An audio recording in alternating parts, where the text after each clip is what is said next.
رجب پہ صبح صادق پیدا ہوئے، رجب پہ صبح صادق پیدا ہوئے۔ جب آپ علیہ السلام 12 سال کے ہوئے تو حضرت خضر علیہ السلام نے نبی صلی اللہ علیہ وسلم کی امانت ذکر خطی امام علیہ السلام کو پہنچائی۔ اسی وقت حضرت خضر علیہ السلام اور حضرت شیخ دانیال علیہ السلام آپ علیہ السلام کی مہدیت کے مصدق ہوئے۔ اللہ تعالیٰ کے حکم سے آپ صلی اللہ علیہ وسلم شہر جون پور سے ہجرت کرتے ہوئے حج بیت اللہ کے لیے مکہ معظمہ پہنچے۔ حرم محترم میں اللہ کے حکم سے رکن یمنی اور مقام ابراہیم کے درمیان دعوی مہدیت کا اظہار فرماتے ہوئے بلند آواز میں فرمایا، من اتبعنی فہو مومن، میں مہدی ہوں، جس نے میری اتباع کی وہی مومن ہے۔ حضرت شاہ نظام رضی اللہ تعالیٰ عنہ اور قاضی علاء الدین بدری نے آمنا و صدقنا کہہ کر بیعت کی۔ یہ پہلا دعوی مہدیت ہے جو 901 ہجری کو فرمایا گیا۔ شکریہ۔ اعوذ باللہ من الشیطان الرجیم، بسم اللہ حضرت ولایت ماں آپ علیہ السلام جہاز پر سوار ہو کر بندرگاہ خان بات پر تشریف لائے اور وہاں سے صحرا میں عبد آباد میں گجرات میں تاج خان شاہ مسجد میں قیام فرمایا اور دوسرا دعویٰ کیا۔ اعوذ باللہ من الشیطان الرجیم، بسم اللہ الرحمن الرحیم۔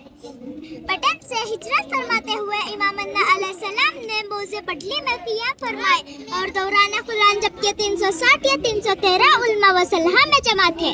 مسجد کے صحن میں شاہتوت کی ایک شاخ ہاتھ میں پکڑ کر امام علیہ السلام نے تیسرا اور آخری دعوی مہدیت کا اعلان فرمایا۔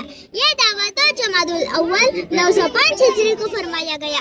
بندے کو خدا تعالیٰ کا تاکیدی حکم ہو رہا ہے کہ تو مہدی موعود خاتم ولایت محمدی ہے، اس دعوے کا اظہار کر ورنہ تیرا شمار ظالموں میں ہوگا۔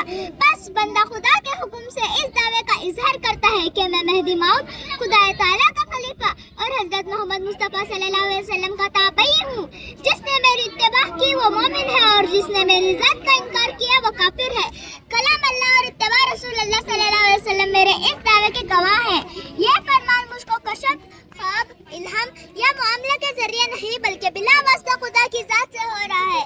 اس وقت مجھ کو صحت ہے، بیمار نہیں ہوں، ہوش میں ہوں، مجنون نہیں ہوں، ہوشیار ہوں، نیند اور مستی میں نہیں ہوں۔ مجھ میں کوئی خود غرض مقصد نہیں، نہ ہی میں نشہ یا مستی کی حالت میں ہوں۔ مجھے حکومت یا طاقت کی کوئی خواہش نہیں۔ میں محمد ابن عبداللہ اور سید خان مہدی موعود ہوں، جیسا کہ اللہ اور اس کے رسول صلی اللہ علیہ وسلم نے وعدہ فرمایا ہے، من اتبعنی فہو مومن، جو مجھے مانتا ہے وہ مومن ہے اور جو مجھے جھٹلاتا ہے وہ کافر ہے، جیسے کہ رسول اللہ صلی اللہ علیہ وسلم نے فرمایا، جس نے مہدی کا انکار کرا اس نے کفر کیا، حق کی نعمت کا انکار کیا۔ اس بڑے اجتماع میں 313 یا 360 صحابہ مہدی علیہ السلام کو ایمان نصیب ہوا۔ سب نے کہا آمنا و صدقنا، ہم نے ایمان لایا اور انہیں سچ مانا۔ پھر سب نے کھرنی کے درخت کے نیچے بیعت کی۔ یہ دعوی موقع 905 ہجری کو فرمایا گیا۔